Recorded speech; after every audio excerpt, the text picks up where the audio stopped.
O Guilherme fala o seguinte: esse negócio de crime culposo e doloso é uma herança puramente da filosofia kantiana ou outros filósofos já fizeram uma filosofia do direito acerca disso?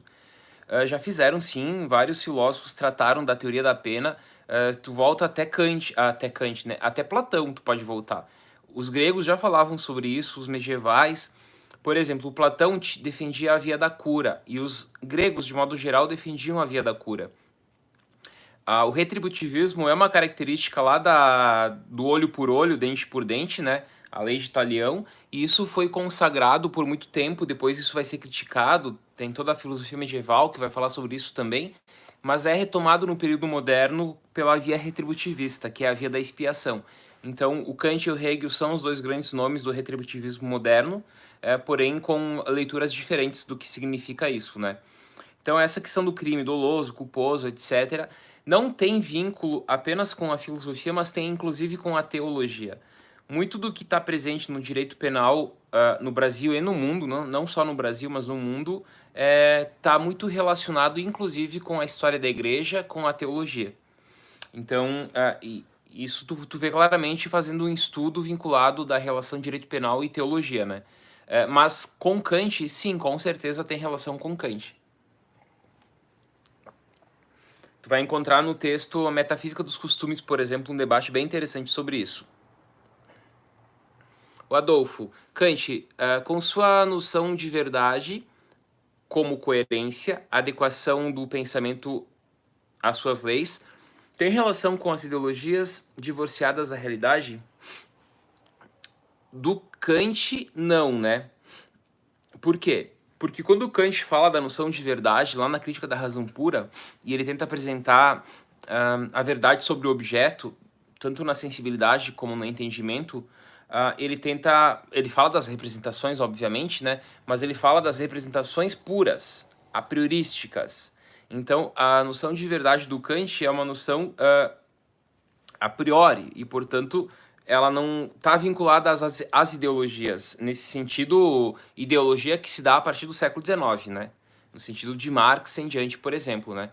Mas o que eu quero dizer é que não. Claro que o Kant é produto do tempo dele, claro que o Kant pensou a concepção da crítica da razão prática, por exemplo, na ética dele, a partir daquele meio que ele estava inserido lá no Iluminismo, no século XVIII, na Alemanha e tudo mais, tem isso sim, né? Mas a proposta do Kant é desenvolver uma filosofia da razão, uma filosofia racionalista no sentido da razão pura, né? Teórica e prática, né? Crítica da razão pura, crítica da razão prática. Então, nas duas críticas iniciais do Kant, a primeira, a grande questão que ele levanta é justamente a possibilidade do conhecimento, o que nós podemos conhecer. E a segunda crítica vai tratar como nós devemos agir, né? Mas sempre de forma priorística, então eu não vejo nesse sentido. O imperativo categórico de Kant não exageraria o princípio sobre os casos concretos? Assim, eu não poderia mentir em hipótese alguma, mesmo quando o interlocutor não tenha direito de saber algo?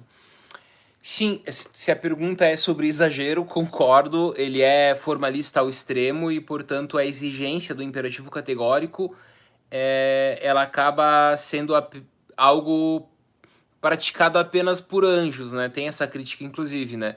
Pô, o que o Kant quer aí via o imperativo categórico, o ser humano não consegue fazer. Por quê? Porque tu parte aí dos conceitos kantianos da boa vontade, do imperativo, do dever por dever e não por inclinação, né? Não conforme o dever. Parece que é algo muito distante. Parece que é algo assim totalmente vinculado de fato a um ser que não tem uma parcialidade. Resumindo, né, essa posição, só para destacar um exemplo, o Kant diz que tu jamais poderia mentir, em hipótese alguma, mesmo se isso gerasse o fato de tu salvar um inocente. Daí ele dá o exemplo lá da casa, né?